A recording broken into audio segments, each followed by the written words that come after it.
All right, guys, how you doing? My name is Ryan O'Malley with The Weekender, and I'm sitting here at our area's favorite venue, the Jazz Cafe, with tonight's headliner, the one-man jam band, Mr. Keller Williams. How you doing?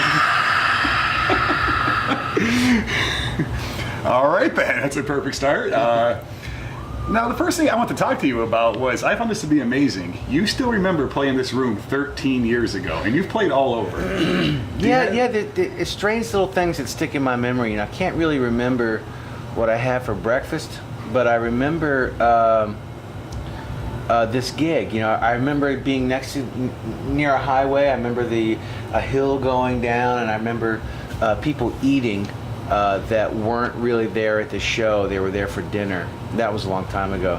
And strange things that stick in your memory, Now, do you have any memories of the Wilkes-Barre-Scranton region here besides playing at the Jazz Cafe 13 years ago? Oh yeah. There's all kinds of memories of this area. There's several clubs, some of which have probably come and gone.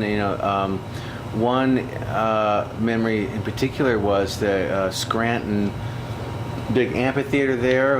A big tour I did with like Rat Dog and Rusted Root and Carl Denson.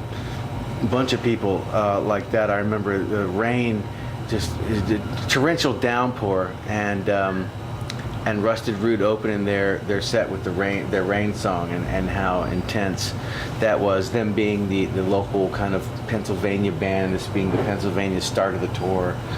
I really remember that. I don't remember when that was. A long time, probably 2003 or something like that. 10 years ago, something like that. Okay, so that was not Further Fest or anything. That was... No, I think that was called So Many Roads, maybe, something like that. Yeah, we have confirmation. And speaking of the touring, obviously you're well known as a workhorse, if you will, on the road, but yet I find it funny that most of your gigs only fall between Thursday, Friday, Saturday, sometimes a Sunday because of your family life, right? Well, you call me a road horse, but at the same time, it's really easy because of that. I'm really lucky to have gotten to a point where I can just do shows Thursday through Saturday and be home Sunday through Thursday morning. This week is different. I got a Sunday show. It's a really cool one at the Clearwater Music Festival, the Pete Seeger Foundation that he does up there in New York, right there on the Hudson River. But mostly it's Thursday, Friday, Saturday, and it's really fun and almost easy in the sense of having a really cool home life during the week, and then going out and having a good time playing music on the weekends. So I don't really consider it a job. I should, but most jobs I realize are 40-hour work weeks. And when you put it in perspective like that, with all the travel, it's probably that or more. But done in 3 days, it's really exciting. Being on the road, obviously, do you have any kind of preference in your setting? Like this weekend, for example, last night you had the Kimmocks, tonight you're solo, Sunday, as you said, is a festival appearance. Yeah, Saturday and Sunday is both with the Traveling McCurries, a complete bluegrass turnaround. And it's that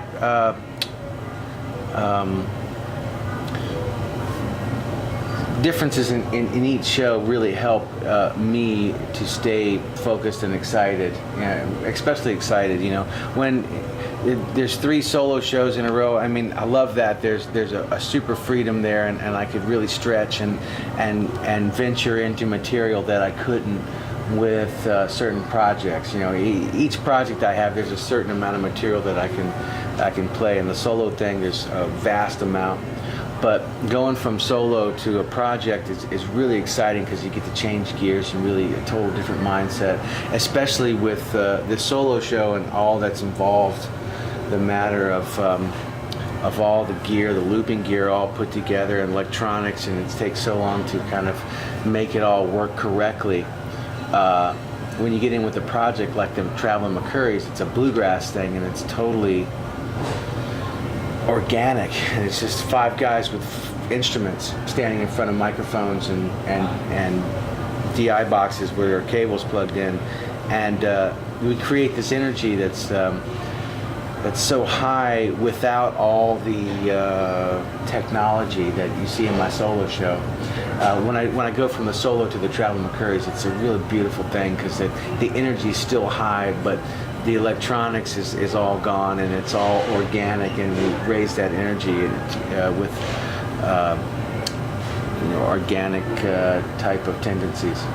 Okay, now, do you find any kind of awkward transition in maybe taking material off the Pick album with the Traveling McCoys and maybe bringing it out now as a solo show? Is there any challenge for you with that? No. All those songs were written as with one guitar, and so they were all road tested pretty much before recorded, and so it's very natural for me to play those songs in the original state before they were recorded with, say, the McCurries.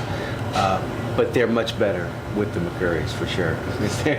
Those guys are just bluegrass royalty, and what they do to my songs it makes me very happy, and it's just a really special thing that I'm really surprised that I'm allowed to be in their world, you know.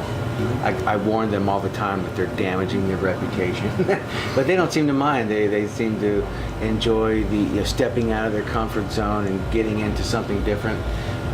Just the way I enjoy doing that as well, and I think it works for everybody. Okay, now, with the albums and picking everything, obviously the new one being Keys. Now, what brought you around to doing a piano album with Grateful Dead material? Well, first of all, the piano was probably my first instrument. As a kid, I would run around the house, as a little kid, and the piano was one of my stops that I would go to. And so I made up my first song on the piano. I was probably, 8 or 9.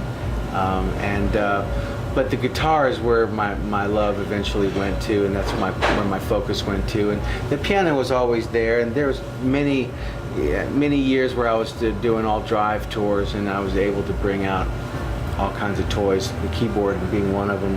And so there's 1 or 2 songs during the show for many years that I would play on the keyboard. So it's not totally foreign to the people that have been, following along for the past couple of years or whatever. But making records, I've made 20 some records, at least 20 at this point. I think it's been 21 records, but we're calling it 20 for some reason. I try to do different things, for example, playing bass only on a record, or doing a kids record, or doing a record of all covers. The Keys, the piano record, kind of falls into that category of still trying to use records as a documentation for where my music is and where my head is, but yet at the same time try to change it up to where not every record sounds the same. And I feel pretty confident that the past 7 or 8 records or so have been dramatically different between each record, and then each record of those is dramatically different from my live show. And so you're getting all kinds of different things with me and my recorded material and my live stuff. And the piano record is a concept that I've been wanting to do for a long time, but never really allowed myself to go there.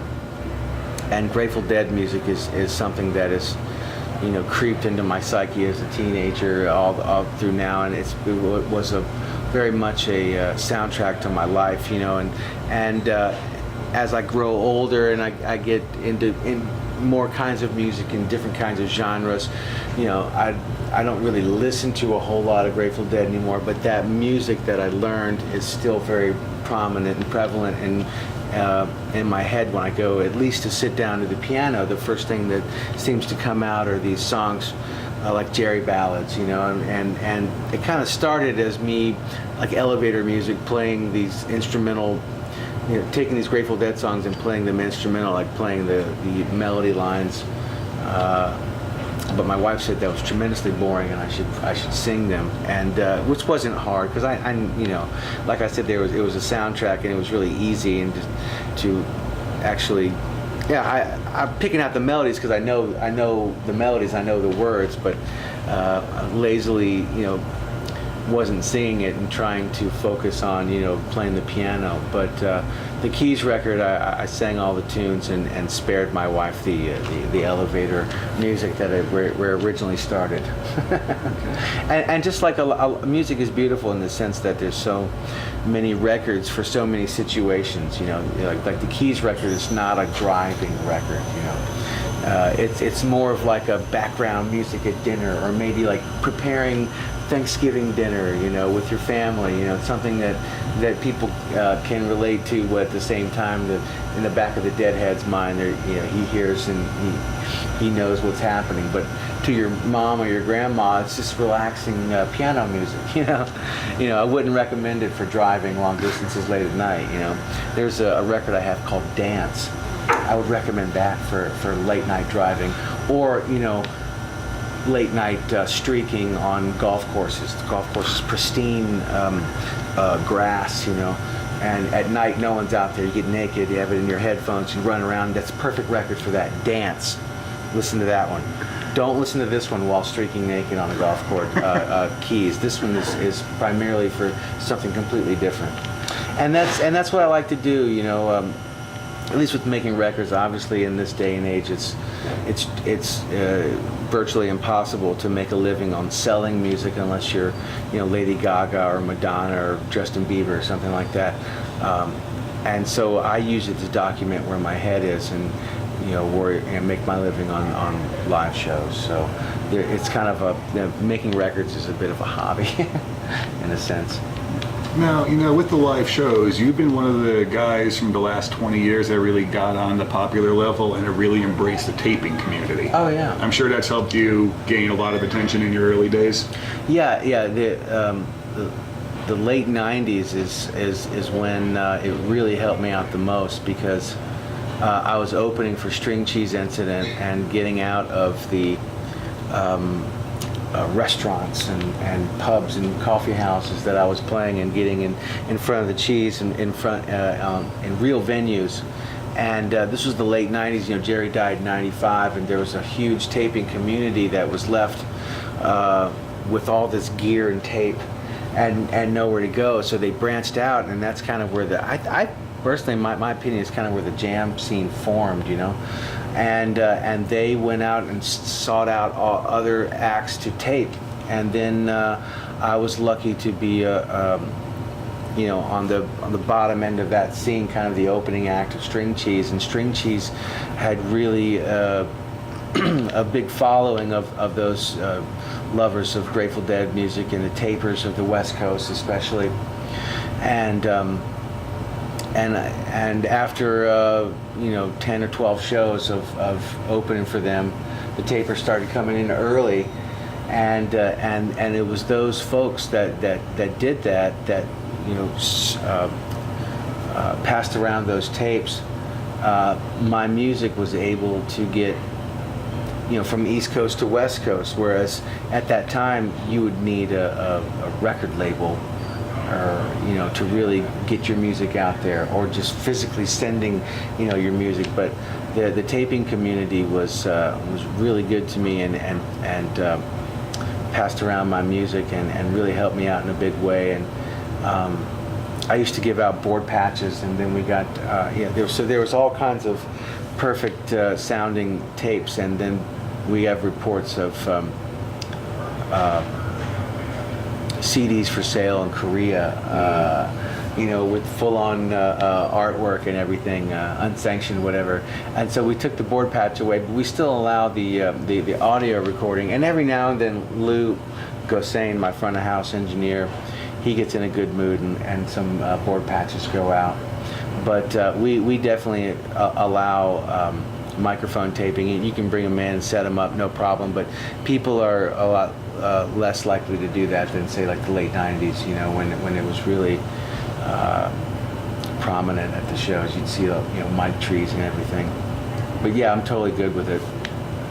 Right. Now, going back to your live shows, I've noticed, especially in your solo shows, that you play some really different covers, if you will, like Pepper by the Butthole Surfers and everything. And like, where do you really draw those cover songs from? It's weird because, you know, Cover songs find me, and they get stuck in my head, and I have to like learn them and play them live to get them out of my head. It's not like I'm searching out for different covers to play. It's like I'm always listening to different forms of music, whether it be internet radio or satellite radio or all kinds of things, trying to find all kinds of different ideas of things to listen to. I have a radio show that's on in I don't know, 40 or 50 cities. We've got 180 episodes over the past I don't know how many years. That's Keller Cellar, right? Exactly. And so I'm constantly listening to different forms of music to try to get ideas for that, and just try to enjoy listening to music. And a lot of times the songs would just creep up into me, and I would it'd get stuck in my head, all kinds of covers, and it's really no boundaries really. There's lots of pop music that translates fantastic into bluegrass, believe it or not, and you were to put on the original version, it wouldn't necessarily strike a chord with this particular audience. But if you play bluegrass with a bunch of great players, it lifts up the energy, and it's a really fun, almost social experiment, and it almost brings people outside of the bluegrass world in. That's what I've noticed, at least.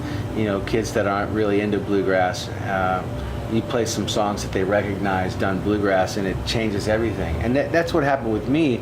I had a love for bluegrass as in my early childhood age, like Hee Haw and all the local folks in my area on 4th of July's, flatbed trucks down at the park, playing bluegrass. I just loved that. And then my taste went different, punk rock and college rock in the 80s with like The Cure and the Smiths, and then REM kind of opened me up to the Grateful Dead. And then once I got in the Grateful Dead, I discovered Old and the Way, and Old and the Way was playing all kinds of cool covers like Wild Horses by the Rolling Stones, and I got to listen to like the Seldom Scene, which had some local Virginia players in it, a really big